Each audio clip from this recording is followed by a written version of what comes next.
Hello and welcome. Wherever you're watching, whenever you're watching, thank you for being with us. My name is Faye Rosenfeld, and I am the Vice President of Public Programs at the New York Public Library. I have the honor of introducing today's inaugural Transatlantic Conversation, a new series that we are proud to present with the Royal Society of Literature. This exciting new collaboration brings our institutions and our audiences together to celebrate something that unites us all, a love of books, reading, and great writing. And there could not be two more outstanding writers to help us kick this series off than Bernardine Evaristo and Brit Bennett. Bernardine Evaristo won the Booker Prize in 2019 for her 8th book, Girl, Woman, Other. She was the first Black woman and Black British person to win the Booker. Her latest book, published earlier this year by Atlantic, is a memoir, Manifesto, on never giving up. Among countless honors too numerous to list, she is the president of the Royal Society of Literature, and today's program is actually her first public event in her capacity as president. Brit Bennett is the author of 2 incredible novels, The Mothers and The Vanishing Half, both of them New York Times bestsellers. She's a National Book Foundation 5 Under 35 honoree, a New York Public Library Young Lions Fiction Award finalist, and was chosen in 2021 as one of Time's Next 100 Influential People. We are so lucky to have them with us today, and we will get to them in just a minute. The Royal Society of Literature, which is the UK's charity for the advancement of literature, is in the middle of celebrating its bicentenary, RSL 200, and we at the New York Public Library are thrilled for this chance to join with them in that celebration.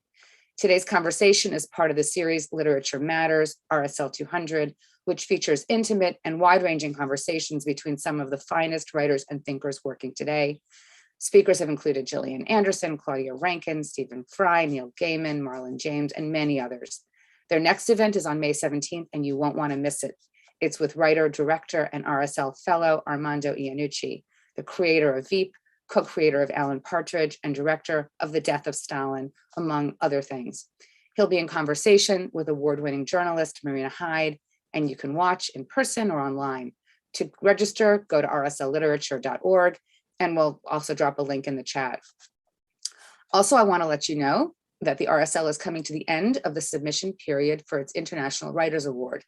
Launched as part of the RSL 200 Festival, the International Writers Awards recognize the contribution of authors outside the UK to a global literary culture and the power of literature to bring us together across borders, something we are all experiencing right now. Anyone, anywhere can recommend their favorite writer of any literary form, but you've only got a couple of days left. Go to rsliterature.org and make your submission by this Friday, April 29th. And here at the NYPL, today's program is also presented as part of a library-wide celebration, our 2nd annual World Literature Festival. For 2+ weeks in April, the festival shines a spotlight on books and writers from around the world and reflects some of the many languages spoken in our diverse communities. Conversations have been presented in English, Spanish, Korean, Arabic, Russian, Chinese, and more. Tomorrow, we have our final Live from NYPL Festival event, a conversation in Mandarin with Chinese speculative fiction giant Cixin Liu. To sign up for that and to learn more about the festival, go to nypl.org/World Literature Festival or check out the link in the chat. And of course, we have a wonderful season of other Live from NYPL events coming up at the library, both in person and online. So please check out nypl.org/live and join us from wherever you are. Okay, on to the conversation. Bernardine and Brit would love to take some of your questions at the end of their talk. You can send them at any time by using the chat or by emailing publicprograms@nypl.org. We'll make sure they see them. Lastly, I want to extend a very special thanks to Molly Rosenberg, the director of the Royal Society of Literature, and the entire RSL team for working with us on this new partnership. And of course, thanks again to all of you, our wonderful friends near and far, for supporting the New York Public Library and all libraries, and for being with us today. Now, let's welcome Brit Bennett and Bernardine Evaristo.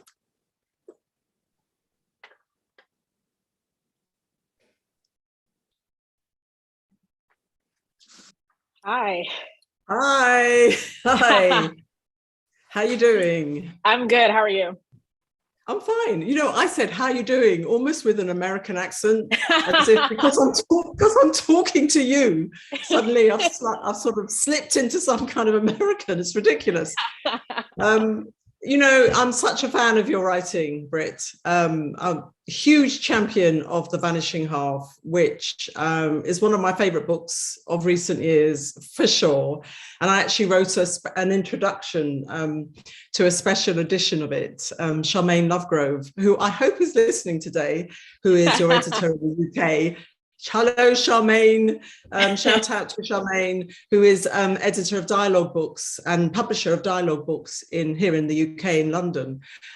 She told me about The Vanishing Half and she said, you've got to read it, you've got to read it. Well, I'm asked to read a lot of books all the time. And I'm like, okay, do I have to really? It's Charmaine, you can't say no to Charmaine. And then I did read it and I was like, wow, I love this book. And, you know, I loved it so much, I took it on a long plane journey with me. And I can only take books on a long plane journey with me if I know I'm going to love them, you know, if I've started reading them. And I was actually going to Abu Dhabi. And so I took it with me and it was just the best companion. And it lasted for my trip and my return trip and I absolutely loved it. So I just want to start off by saying that, you know, I am a huge fan of your writing. I appreciate that. I mean, you have been such an advocate for this book from the very beginning, and so grateful to have your support and to have Charmaine's support, but to have people, you know, advocating for me in a country where I do not live, like that was just something that meant so much to me. So I'm a huge fan of your work also. I really loved, I think on an airplane, I read the New Yorker profile of you that came out not too long ago, which I thought was also just really fascinating to see the journey and the journey that you've been on and all of the different twists and turns your career has taken. Yeah. You know, that New Yorker profile, I was so delighted to be asked. But the day before I was asked to do it, I was asked to provide a comment for the poet Warsan Shira. I don't know if you've heard of Warsan. I've heard. Yes, she collaborated with Beyonce on Lemonade, but actually she's a homegirl, she's a Londoner. Right. So I was asked to provide a quote, to talk to them about her and provide some quotes, and I was very happy to do it. And when they asked me, I thought, I'd love to have a profile in the New Yorker. And literally the next day, I got an email from someone else saying, we want to do a profile. Yes, that's amazing. It's a great profile. I thought it was a really good profile. It was very good. Yeah, very good. So I thought, what interests me about talking to you, because we've never had a proper conversation. We met last summer in London, but that's all. And that was with lots of other people around. Sure. What interests me is that it seems to me that you have emerged as a fully formed writer. You know, The Mothers and The Vanishing Half are just works. They're beautiful books of great depth and complexity and maturity. But you are still a relatively young writer, I think. And these are your sort of first books. So I just want to know how you reach this point where, well, obviously you're going to have to be very modest, but how you reach this point where, you know, you are delivering such, you know, sophisticated material as a debut writer.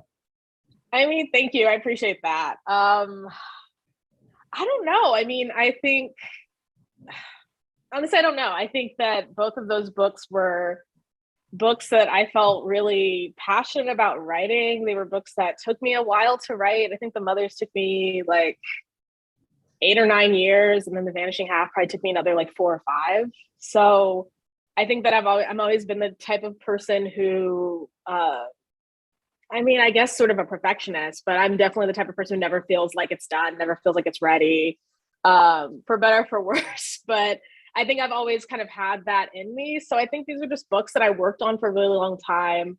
And also I've been fortunate to have people around me who've offered great feedback. I've had great editors that I've worked with. But yeah, I mean, I think it's a combination of those things, of just really caring about what I've written about, and also having that gift of time to be able to take my time and not have to sort of churn something out because I need to finish it. I've had that gift of time to kind of work on things, I think.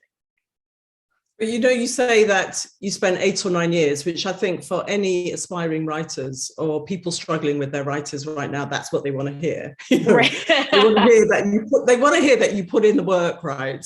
Because there's in a way, it's reassuring, isn't it? It's saying that if you persist with a piece of work, over so many years, eventually you may produce the book that you're proud of. I think so. I mean, I it's always interesting because everybody's process is really different. And I am really curious to hear how long Girl, Woman, Other took you, because it's a long book. Like, it's a big book. And obviously it doesn't always correlate to how long it takes, but yeah, I'm curious of how long it took you to write that book. How long were you thinking about it? Sort of, where did it come from? Yeah, it I just have to say up front that I will probably go into interview mode with you. So you have to jump in, because there's so many things I want to ask you. So yeah, it took nearly 6 years to write, which is the longest any book has taken. I have spent 5 years on books, 4 years, 2 years, 18 months, and 4 weeks on one book. Wow. Okay. But it was a novella of 17,000 words. That's still really good for 17,000 words. That was so quick. Yeah, that was so quick though. And I didn't tell people that for a very long time, because I thought they would undervalue it if they realized how quickly I produced it. But yeah, it took 6 years. But I also, and I don't know about you, but I also juggle lots of other things. But I've come to an understanding with myself that I need to juggle lots of other things. So if you were to say to me, I'm going to give you 12 months to get on with writing a book, and you have nothing else to do whatsoever, I will fill those 12 months, 11 months with lots of things to do. And then I'll get going on the novel in the 12th month, because I need that tension. So part of the reason why I juggle lots of things is because I up until very recently, I never earned much money from my writing. So I had what we call a portfolio career. So I had to do other things. I would do a lot of touring for the British Council, and this is all paid work around the world. I'd write book reviews. I'd undertake all kinds of sort of small commissions and teaching and so on. And then writing was the sort of central theme of my life, but it had to fit in with all these other things. But I think I have to accept now that I actually need the tension of meeting other things and then fitting the writing in, rather than the freedom of just being able to write at any time. So it took 6 years. And I would say, because I've written this book in this form I call fusion fiction, where there aren't many full stops, it really flowed for some of that time. And then the editing took literally years, because it was so difficult to control it.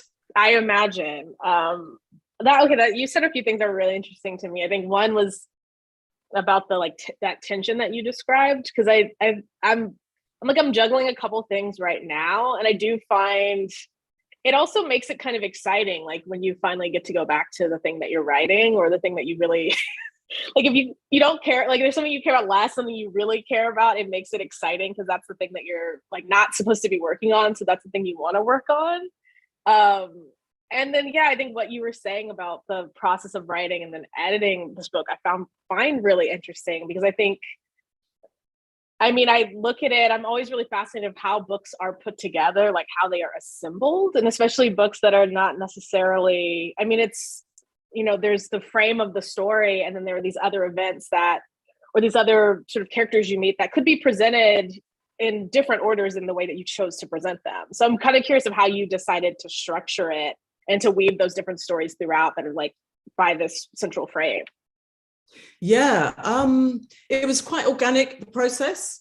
I began wanting to write about lots of Black women in a single novel, because I wanted to address the balance, because we're still, it's got a little bit better, but we haven't really been very present in British literature. So that was the starting point.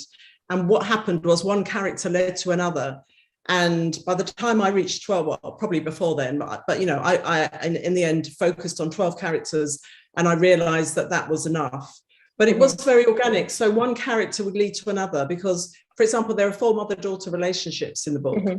But that happened naturally. And it wasn't even until I finished the book that I sort of did that count and thought, oh my gosh, there are lots of mother-daughter relationships, and then lots of subsidiary characters who are also in mother-daughter relationships. the some people say, oh, it's a book about racism, which really annoys me because, it's a book about many things, as always. Right. But it is about family as well, and friendship and relationships. Those are some of the central themes that I'm exploring. But because I'm a Black writer, it's never presented as that, or rather people never interpret it as that. But anybody doing any really good literary criticism will get beneath the surface of what they think it's about and see what it is really about. So what happened was all these characters kind of emerged in the act of writing. So I'm not the kind of writer who will sit down and plan a novel, because my brain does not work like that. Right. And even if it did, I would just break away from the plan very quickly. Right. So I do have loose structures that start to evolve, and I make notes. Sometimes I do visual plans, but generally speaking, it's the more kind of intuitive experience for me, but intuitive with a lot of experience behind it, as opposed to me floundering in the dark and not knowing what I'm doing, Right. So yeah, how about you? Do you plan your novels? Do you know what it's going to be when you start? Do you know what the ending is? Do you know who the characters will be? Not at all. I think we may work kind of similarly, because I feel like outlining before I start to write, it feels like I'm giving myself a homework assignment or something. Like I'm telling myself, this is what you have to do. And I think I resist that also. I love the experience of drafting, and I love the experience of just like exploring, like you said, letting characters lead you to different places. And then later being able to take a step back and trying to figure out how you can make sense out of where you've sort of wandered. But I think that was definitely true of the Vanishing Half. I knew where I wanted to open. I knew I wanted to open with this woman returning to her town, holding the hand of her dark-skinned child. And I had no idea beyond that what the story would be, where I'd end up, where I was going to land. I really kind of started there. And then like sort of what you were saying of letting this kind of the story being passed like a baton from one character to another. That was sort of how I had to come to think of it. That's really interesting, because I would have thought, because I think The Vanishing Half is actually very well plotted, in the sense of a traditional plot. It really is. And so I would have thought that you had a more mathematical brain. And not at all. And that you would have worked it out. And it's so interesting that you say that you started with one character. So that was Desiree, right? So yes. You didn't even know that she had a twin when you started. I knew that she had a twin, but I didn't know where her twin was or what she was doing. So I knew that there would be a twin who had disappeared by the time you opened the book. And I knew that Desiree would start with Desiree returning with Jude. But I had no idea where Stella would be, what had happened to her. I had no sense of anything beyond that. I just really knew that I wanted to. I was actually talking to Angela Flournoy about this, but about just like novels that begin with a woman returning from mysterious circumstances, which is just a thing I always love. So I love a book that opens with a woman who's just returned and no one knows what has happened to her since she left. So I knew that I wanted to start with that, and then having the addition of her having this child that causes like a stir in the town. I knew that would be the place where I'd start, but beyond that, I had no idea. So you didn't also start with the idea that you were going to in some way explore colorism? I knew that I wanted to explore colorism. I knew that this would be kind of the nature of the town. But I didn't really know what that was going to look like. I think originally I thought the book would mostly take place in the town. I didn't expect it to become this kind of geographical hopping throughout different states and spanning over these different years. I didn't think it was going to become multi-generational. I thought it would just be, you see Desiree at the beginning and you see Stella at the end, and it would be very kind of neat. But again, like you said, like my brain kind of resisted that neatness and that sort of binary. It kind of pushed against the binary and forced the story to go in a lot of different ways that I didn't expect. Yeah. And you did an MFA, didn't you, at the University of Michigan? I did. How did that shape you as a writer? And what stage were you at with the writing when you entered the program, and where were you when you finished it? So I'd done a few drafts of The Mothers by the time I got to Michigan. They were very rough drafts, but I had a few that I'd started the book. And by the time I left, I finished the book, and I was in the process of like finding an agent towards the end of the program. So I think overall it was really helpful for me. What I always tell people is that if you can go to an MFA program and not have to pay anything, then it's absolutely worth it. It's just a few years somebody's giving you money to write. And Michigan, fortunately, is a funded program. I think it gets dicier when you get to these programs that are extremely expensive. That becomes, I think, a trickier choice. But for me, I knew that it was, I was graduating from college during the last recession, and I didn't know what I was going to do with my life or what I was going to do. So I just decided to go to grad school, and I met it was like the first place I met other friends who were writers. So that was a big deal for me. All of my friends in undergrad were like going to be doctors and engineers and like having like real jobs, and I wanted to write a novel. So I just felt very kind of out of place. And then when I got to Michigan, I met other writers who were some of my good friends.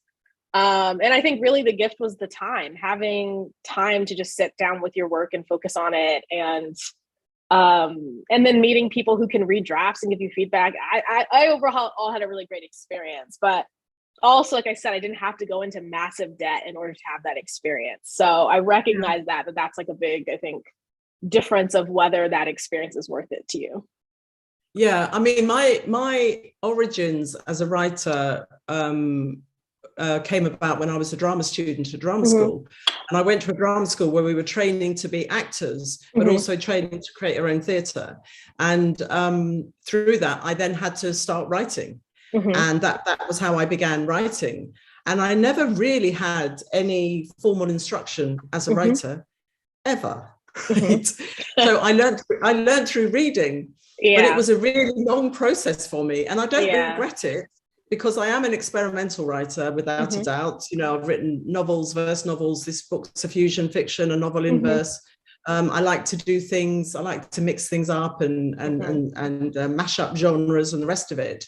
And I think part of that was my way to become a writer, because I didn't have any kind of formal guidance. And so I just learned through trial and error. And so throughout the whole of my 20s, when I was writing poetry, I tried to read a couple of poetry instruction books, but I found them too prescriptive.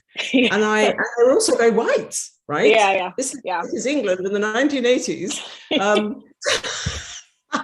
So all the examples were white, and there was no sense of international poetry or Black poetry or anything like that. And so I rejected those books. And also, because this was the 1980s in Britain, there was at that time only one creative writing MFA, and there were creative writing workshops that were available. And I went to one which was formed by a group of Black women who were my peers, but I also found that became very kind of censorious. And I felt that I was supposed to be writing my politics in poetry, and I didn't really want to do that. And so, but I didn't understand formal poetry at all. Well, I came to understand it over many years. And then, for example, my first book was a novel that was a regular prose novel, but I didn't understand how to do that. And I spent 3 years on it, 200 pages, threw it in the bin initially, and then recreated the story as a verse novel. And I have several experiences of where I've literally thrown manuscripts in the bin because it just wasn't working. So it was a very, very different journey for me as a writer. But now I'm kind of, I like what I do, and I wouldn't have had it any other way. And of course, I teach creative writing as well, as most of us do. So, I mean, I'll say this. I think also a lot of my experience after the MFA has been unlearning the MFA, because I think for the same reasons that you're saying. I mean, I think there are, certain values that are kind of pervading throughout the workshop. And there are certain ways, everyone is reading the same people. And, somebody tells you that, you can't do X, you can't do Y. And then you have to get to the point where you are able to kind of get that voice out of your head. So I think a lot of my experience beyond the MFA, as grateful as I was for the time I had there, has been unlearning the things that people taught me in the MFA and having to do, like what you said, having to kind of teach yourself and find your own models and find writers that really excite you beyond what people in the academy are reading. Yes, because people in the academy generally are not teaching Black British women's writing. Right. I mean, they are possibly thinking about it at the moment, and I'm sure there are exceptions. But we have had a problem with reading lists and white curriculums. You know, we have a thing called decolonize the curriculum, which probably doesn't translate to America, because you were a colony, whereas we had colonies. Right. people do say it, but you're right. That does have a difference. Yeah. But so it's so important for us to curate our own reading lists. Yeah. And that's what I did as a young woman, you know, and it was the sort of very familiar names of writers such as Toni Morrison, Alice Walker, Gloria Naylor, who I think is really underrated and should be up there with the greats, Audre Lorde as well. And I feel that you have. So Charmaine said to me, your UK editor, she said, you know, you've got to read her. She's like Toni Morrison. I was like, yeah, right. But actually, I feel that you have captured something of the spirit of Toni Morrison with your writing, and that is a compliment, right? Because because I mean, Toni Morrison is the Empress. That's an enormous compliment. Thank you. No, I mean, I think. I was kind of asking you about this a little bit at the beginning, because, you know, we're experiencing this like wave of book bannings now in the United States. God. And I was actually talking to a friend yesterday who's saying that she saw somebody read her excerpts from her book on like at a school board meeting or whatever to try to get it banned. So we are like experiencing that, I think, and mostly it's almost all like identity based. Like people are saying that it's about the contents of these books, but like Red at the Bone by Jackie Woodson was like being banned. Yes. I was like, what? Like, being what banned? Is the problem? Where? Yeah, I don't remember where, but I saw it on the list of like one of these books that's being challenged, and I was like, what about this book is upsetting besides the identity of the characters? So it's been wild for me to watch. The Vanishing Half came out in June 2020, so that was like peak anti-racist reading list. So to watch the pendulum swing from anti-racist reading lists back to book banning in a couple of years has been pretty wild, I think, to watch. That's shocking. That's really shocking. That was vaguely on my radar, but I haven't really followed it, because there's so much going on in the world at the moment. It's like, where do you direct your attention, you know? Yes. I don't think we have anything like that in this country. I hope it doesn't make its way over. It's terrible. I think I would be banned anyway if it was the case. I told my friend, I was like, it's a compliment at this point, you know, like if your work is upsetting these types of people, then you've done something well. But yeah, it's been, I think, to see this kind of deluge of book banning attempts. I think it's scary. I think I just spoke to some high school students the other week, and I was thinking to myself at the time, like, I'm speaking to the next generation of readers. Like, this is very cool that I'm talking to these young people about this book, but to see like those young people being denied, you know, these access to these books because they're about Black people or queer people or whatever, it's really harrowing. So yeah, I'm glad that that wave has not started in the UK, it seems. Yeah, hopefully it's a phase that will pass. Yeah. You know, but it won't last. What was it? I was going to ask you something. It's gone out of my head now. You got me with book banning. Oh no, it's gone. Sorry. Oh, publishing. Yes, that was it. I know that you were interested in asking me about publishing in the UK. Yeah. What was your experience like? Well, I think my experience, I mean, I think there's sort of like my individual experience and then also just sort of the broader experience. And I think so far, I mean, I've been fortunate that I've had a pretty good experience at my like US publisher. I have a good relationship with my editor. I've worked with the same people for my first 2 books, and I'm working with them for my 3rd book. So I've had a pretty good relationship so far, but I think there's kind of that larger question. What I was curious about in the UK is just that larger question, of course, that we're all constantly talking about, you know, how homogenous publishing is, the lack of access.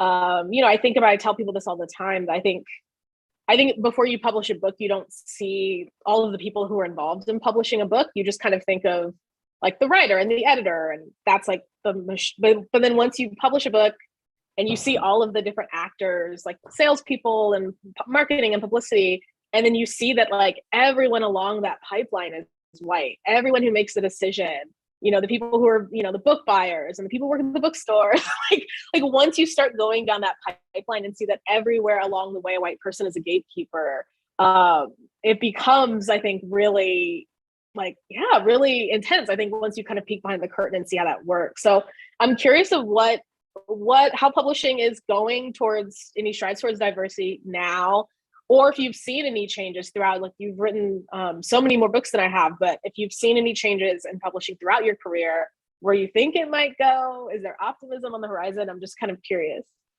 Yeah, I'm always optimistic. And I have been, you know, I started publishing in anthologies in the 80s. So I have seen massive changes in my lifetime. In the 1980s, there was very little interest in publishing Black British people, full stop. African-American women writers were getting published in the UK, but they were first published in America and becoming hits there, like The Colour Purple by Alice Walker and so on. But there was very little opportunity for Black women to publish, but also Black British women. But also there was the historical context is slightly different because even though we have a Black presence in Britain going back to the Romans 2,000 years ago, when you're talking about mass migration of Black people to the UK, you're talking about the second half of the 20th century.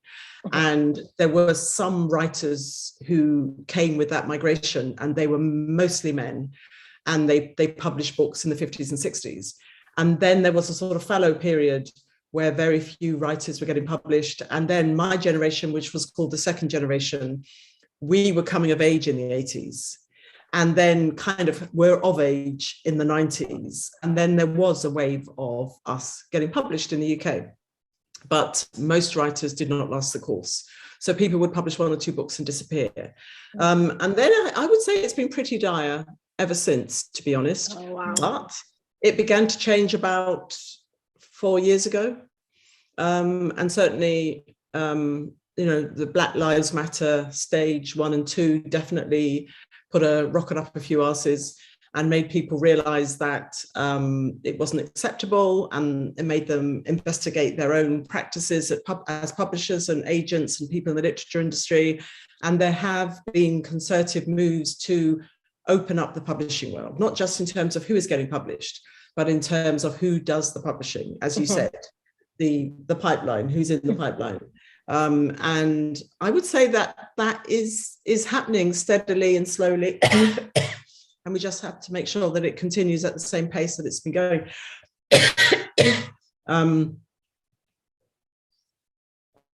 For example, my publisher is Hamish Hamilton, which is an imprint of Penguin. And there are 4 people in the team, 4 editors, and 2 of them are women of colour, 2 Black women, actually. It's incredible, right? Yeah. My agent is a Black woman. So, yeah. So I feel like I'm in a really good space personally. And certainly I would say it's easier, excuse me, I think it's easier for Black writers to get published now than it has ever been. So there has been a real upsurge in books in various genres being published by Black British writers. But as always, we have to look to the future and to see how many of those writers will sustain or be able to sustain long-term careers, because that's really important, isn't it? It's like we don't just want people publishing 1 or 2 books. You want people to have lengthy careers and to be embedded in the culture. But you know that I think we have problems with reading lists at universities. We have problems with what the books that are taught at school. For example, it's very possible for a child to go through the whole education system and not read a book by a writer of colour. But for American people listening in, we are just a very different demographic here of Black people compared to America. We're a tiny, you know, percentage of the population.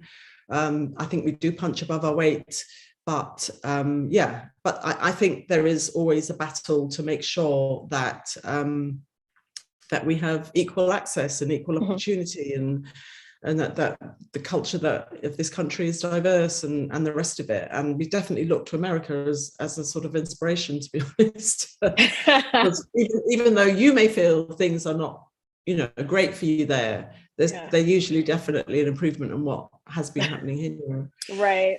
That's probably true. Yeah. I'm glad to hear what you said about witnessing and experiencing those moments of change. And I'm sure also, so much of that, I'm sure, also has to do with the success of your book, like that when you have these books, it's like depressing kind of to think about it, but like there has to be like one that becomes this massive hit, or that becomes, does something. And then you see other books that are given that opportunity or given that chance that maybe would not have had it without the, incredible success of your book. I think, it's interesting because I think that hasn't necessarily happened in the past, but I think it has probably happened now. Yeah. I also, I'm an activist and an advocate for inclusion in this country, and I open my mouth and I say what has to be said about the publishing industry and so on. So, and I know that since I'm on the book, I'm listened to in a way that I never was before. And I've also set up diversity initiatives. One of them, Complete Works, which was to bring on poets of colour in this country. And, the scheme ran for 10 years, and 30 poets of colour were mentored for a period of 1 to 2 years, and they're now all publishing books and winning awards and stuff. Yeah. So that other people have also set up schemes. So we have made a concerted effort, some of us, to affect change in the publishing industry. And we have the Black Writers Guild, which Charmaine was one of the founders of it. And that is holding the publishers to account and making sure they do what they said they were going to do after the murder of George Floyd, which was to diversify the workforce and so on. Right. So we'll see. It's interesting as a Black writer. It's it's hard to avoid being involved in these conversations and so on, because I think if you believe in social change, then if we're in a position to do so, we have to take responsibility and help affect change in whatever way is possible. So we've got 3 minutes before we open to questions, I think. Yeah, I'm kind of curious just to hear a little bit more of how you have, one, I'm just like, I don't know how you like find the time to juggle all the things that you're juggling, but then on top of that, like how you found a space to advocate for other Black writers or for these sort of measures of equality. Like what do you think that we can do as other writers to sort of advocate for that type of change, or to advocate for other writers of color? Yeah, I live in this house, and I live with my husband, who's upstairs in his study, and I'm downstairs in my study. I don't have children. I don't have pets. So I'm committed to being a writer and to being an activist. And I don't have particularly exciting social life. And so certainly not in the last 2 years. And so I'm able to compartmentalize my sort of career, the different aspects of my career, and just make sure that I get things done. And actually being an advocate for inclusion in the arts in this country isn't necessarily very time consuming. Speaking out, especially in the age of social media, setting up these projects, I initiated the Complete Works, but I didn't run it. Somebody else fundraised and ran it, Dr. Natalie Teitler, for 10 years.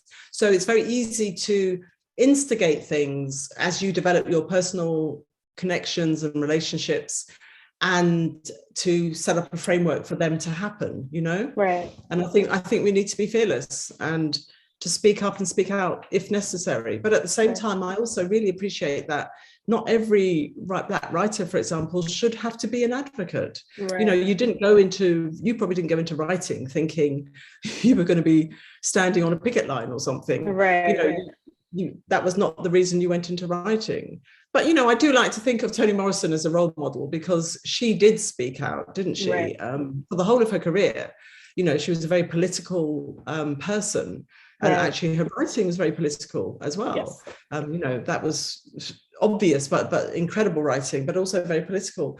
And, you know, she made a difference where she could as an editor, as a thinker, intellectual, and as a creative writer. And it was important that we had her there to in a way, have those conversations that needed to be had. Right. Yeah. Shall we take questions? Yeah, I'm happy to take questions. Yeah, so let's see what we have here. Oh, so shall I do the first one? Sure. Oh, okay, we don't have to take any question. We can just pick and choose, right? Okay. Okay, speaking about creating your own reading list, can you both list some lesser known novels or works that you would recommend outside of the traditional canon? Well, when I think about Black British writers, most of their work is outside of the traditional canon, right? Because the traditional canon was white and male and middle class and heterosexual, is. So I would like to mention Diana Evans, who is one of my sister writers. She's been publishing now for about 18 years. She's become increasingly successful with her books. She's won many awards. Her last book was called Ordinary People. Her first book was called 26A. She's also dual heritage, English Nigerian, and she explores aspects of Black British life, and I think she does it beautifully and brilliantly. And she is published in America, but I think she does deserve much more attention as a writer. And I think she's listening to this, so she'll be very pleased to hear me say this. But I always recommend you, Diana, because I think you are an exceptional writer. How about you? Yeah, I mean, I think of I guess a lot of these are contemporary writers. I think that's another thing that I admire about teachers who are bringing like me in or bringing in other writers, just like assigning living writers, I think is such a big deal. Because when I was growing up, I never read anybody like at school who was alive. So I think that that's amazing. I really love Dorothy Allison's work. I think that she's somebody who's underread. And I would also say, I don't think underrated person, I think appropriately rated as an iconic writer, but I think Jesmyn Ward is also somebody that I would put in a canon. I think that her work is so searing and beautiful. So the two of them, they both like write books that are very brutal, but also very beautiful. And that the tension between those two things, I think it's very difficult. It's like a very difficult needle to thread, but they both managed to do that. Yes, I don't know Dorothy Allison, but I love the work of Jesmyn Ward, so I'm in agreement with you there. Cool. Okay, well, let me ask one of these. Okay, so this question says, do you think that in the search for identity, there's a stage of unlearning, and how is unlearning expressed in your writing? That's an interesting question. I don't know. I don't quite understand it, I have to say. Well, I assumed they meant, I don't know, like, I guess I was talking about sort of things that I had to unlearn from like a craft perspective. Okay. So I think there can be that element of that. But I guess also things that you unlearn about yourself as your understanding of yourself changes, perhaps, is part of the question. I'll just say, I think I've had to, as far as myself and also my writing, kind of unlearn different categories I want to place myself in, or different sort of boundaries that I believe are sort of surrounding me of, I don't write like that, or I'm not interested in this, or I can't do that. I think I've definitely had to sort of unlearn some of those in order to not put myself in a category, not put myself kind of in a box. And I think it was also true when I was doing The Vanishing Half, because I think so much of that book was about me having to kind of challenge my own conception of race and identity, and what do any of these categories mean? Are they real? What is race? I mean, there was so much that I kind of went into that book wanting to explore those questions. And then in the process of writing it, found myself kind of falling deeper into new questions. Like, I don't think I ever arrived at an answer to any of those questions I started with, but I definitely had to sort of challenge my own kind of preconceptions about the characters and think about it a little bit more of a complicated way. Interesting. I don't think I am searching for an identity. I have an identity. I would say that as a young woman in my late teens, early 20s, I developed a Black identity because I had grown up as a biracial person in a very white environment with my Nigerian father and my white English mother, but not surrounded by other Black people other than my siblings. So my father didn't pass on his culture either, apart from his disciplinarianism. That's what he passed on, beating his children, and daddy's stew, which was on a Sunday. But other than that, he didn't tell us anything. He didn't pass on his language, So by the time I was in my late teens and I encountered 4 other Black women at drama school, I was ready to discover the Black side of my heritage, the African side and the Black British side and the African diasporic side. And so I don't know if I was unlearning, but I was definitely growing. I was growing as an individual. And I suppose we are all growing all the time, hopefully, until we're dead. But yes, so yeah, it was growing, but I don't really see it as an unlearning as such. It's like layers. Do you know what I mean? As you pass through life, you're kind of growing new, so to speak, new layers of meaning and understanding that are enriching and transforming you and making you the person that you are. But at the same time, who you are is also who you were in your younger years. That doesn't go away, does it? You're still shaped by your past, by your childhood, by the identity you had as a child, even though that is constantly transforming. Right. So that's my answer. Like that. Let's see.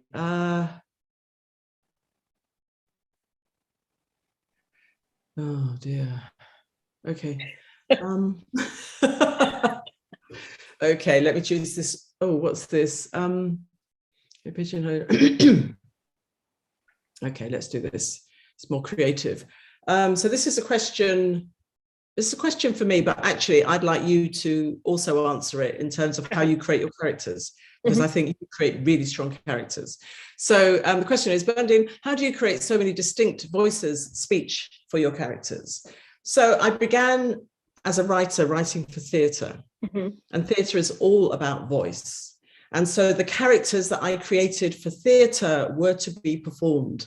They were communicating to an audience, and that I pinpoint the way in which I characterize as a fiction writer back to the early stages of my career, when I was not only writing characters for theatre, but I was also performing them, because I was running my own theatre company with 2 other people, Patricia Sutton and Paulette Randall, and I was writing plays and also performing them. So my experience of being a writer was to inhabit my characters as an actor from the inside.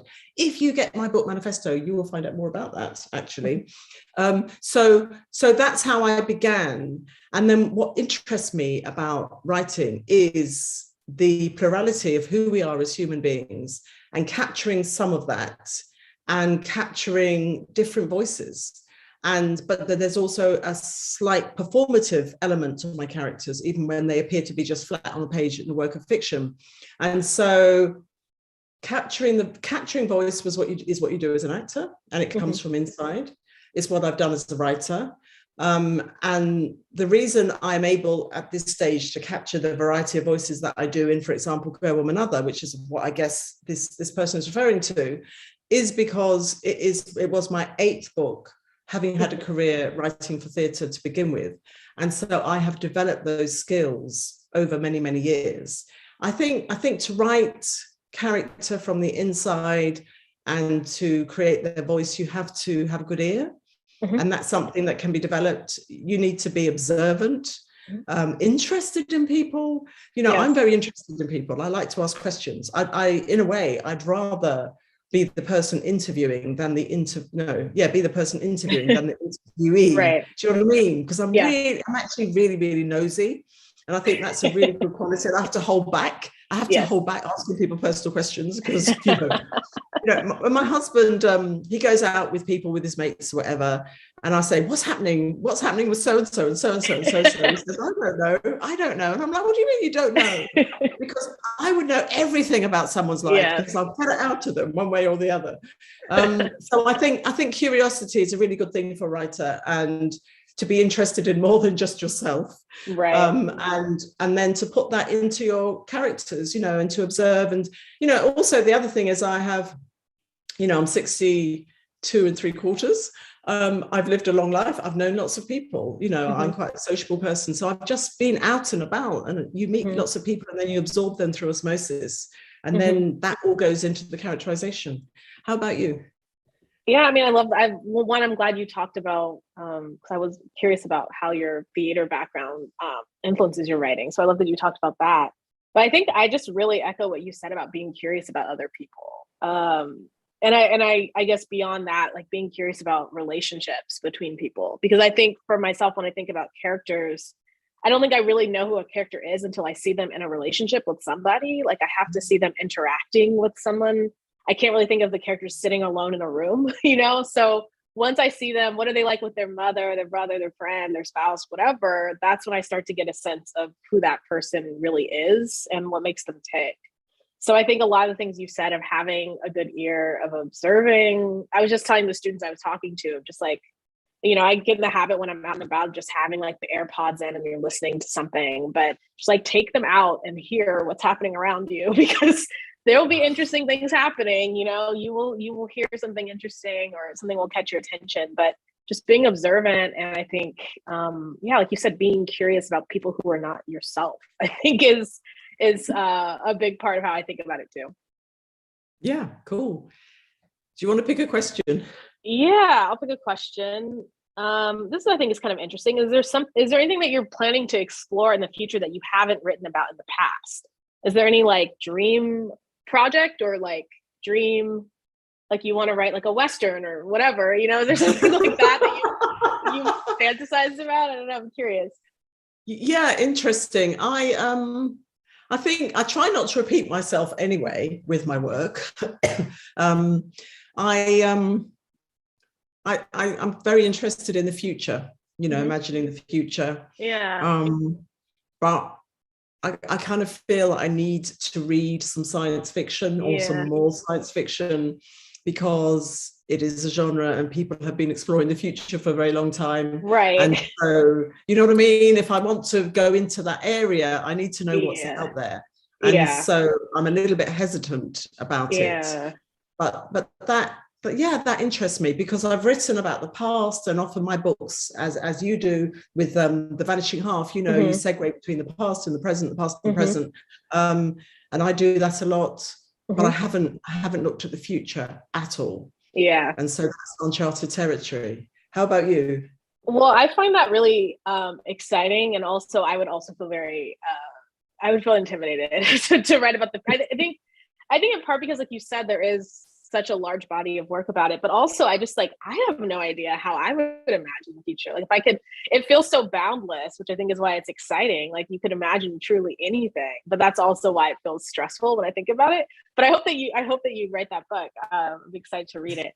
I think for myself, I think I have a few things that I've like kind of joked about writing, and then you start thinking about it more and it becomes less of a joke. But I think I keep like kind of half joking about doing like a Black cowboy thing. But I think, I grew up in California and like never really had a connection to like the American West as a mythology. But as I've gotten older and thought about sort of race in the West, it's become a little bit more kind of interesting to me to think about. So that's something that I maybe think about. And I don't know if I would do something. I think the only thing I could do that would be sort of speculative is like books that like everything about the world is the same, but like one thing is slightly different. Like I could do that type of like there's like one technology or something. Like I could do that type of speculative fiction, but I certainly could not like imagine a world, or I don't think I could. But yeah, but maybe, and also maybe something just even like a bit more lighthearted. I think the books that I've written have been kind of intense, and there's a part of me that's like, oh, it'd be fun to write something that's a little bit, funnier, or just a little bit more lighthearted. I think might be just like emotionally good for me to do. Yeah, I think so. But I do think there's humor in The Vanishing Half. Thank you. Do you know what I mean? There is. I mean, Kennedy is very funny. I find Kennedy very funny. So yeah, it's there for sure. Shall we take one more just quickly, because we've got 5 minutes, I think. Sure. Which one of your books was the most exciting to work on? Okay, do you have an answer? Yes, I would say, I mean, this is what I would answer today, because tomorrow I might answer differently, because Sure. The thing is, I'm quite capricious. So I think The Emperor's Babe, which is a verse novel that's published in 2001, and it's about a Black girl who grows up in Roman London 2000 years ago. And it's about her life. And it's written, I've created this alternate universe whereby it's set in Roman London, but it also feels very contemporary. Mm-hmm. And it does have a lot of humor in it, actually. And it's very sort of, it's a very, what do you call it, kind of fast-paced, mm-hmm. lively, dare I say it, witty version of Roman London, seen through the eyes of this Black girl who ends up marrying a Roman emperor. And mm-hmm. I use lots of different languages in it. I use Latin, and I make up my own version of Latin and so on. And it's very experimental in many ways. And I feel, I enjoyed it. It was one of those books where the process was completely enjoyable, as opposed to the process was, some of it was enjoyable, some of it was painful, some of it was frustrating. Some of it was a nightmare, until it's finished, and then it's like, phew, it's done. But yeah, The Emperor's Babe was just a pure joy, and it took 18 months to write. I hope to experience that someday. I'm like, I have never felt that emotion. Actually, I guess I would say The Vanishing Half by default, because the mothers just took so long. I mean, it's hard for me to think of that process being exciting, because it just took so many years. And it really was like I was working on a draft, and then I would put it away for 9 months, and then I would do another draft. Like, it wasn't continuously working on it. So that wasn't very exciting. I think The Vanishing Half had its moments of excitement. There were moments where I felt like, oh, this is where the story's going to go, and where I kind of felt a jolt as I was writing it. But I think it also was, I guess I always love a first draft, because the first draft is like perfect. It just has to exist. Like, it doesn't have to do anything other than you get to the end of the first draft. And then once you start getting in the weeds and you have to try kind of, find your way through, that's when I think the excitement kind of wanes for me. But I hope that with whatever thing I'm working on, the thing I'm working on now, it's like, no, that's not going to happen with this book. This is not going to be like an 18-month blissful process. But I'm hoping that for the thing I work on next, I can experience that someday, because that sounds incredible. Yes, but some people do say that they find writing painful, and I just think, why do you do it? Why are you a masochist? Because ultimately, it is pleasurable for us, isn't it? Yeah. In spite of all the vicissitudes and the frustration and so on. Well, I think it's also because of those moments of frustration. Like once, like today I had a pretty good writing day, and it felt great, because the rest of the week, it hadn't been going well. So I do think like you have to find those highs amongst the lows, but I agree. I mean, I think those moments of frustration, just like anything that's, worthwhile and worth doing, you're going to have those moments of frustration. But when you like write a sentence that you really like there's no better feeling than that, like of just feeling like you wrote something that was beautiful. Yeah. I think we have to end now, but I'm really interested in your next book, but I won't ask you about it. But I think, I kind of feel that you're such a solid writer already. that you will have a really long, successful career. I really do believe that of you. And I don't say that of everybody, but I do think I can see the future. And I can just see you going from strength to strength. So yeah, my closing thoughts. Thank you so much. And thank you for having me here to do this. It was so much fun to talk to you and get to talk to you more one-on-one than briefly seeing you last summer. So hopefully we can do something in person someday. Yes, I'll hold you to that. Good luck with the rest of the novel. Thank you. And thank you to everybody who tuned in from around the world to listen to us chinwag.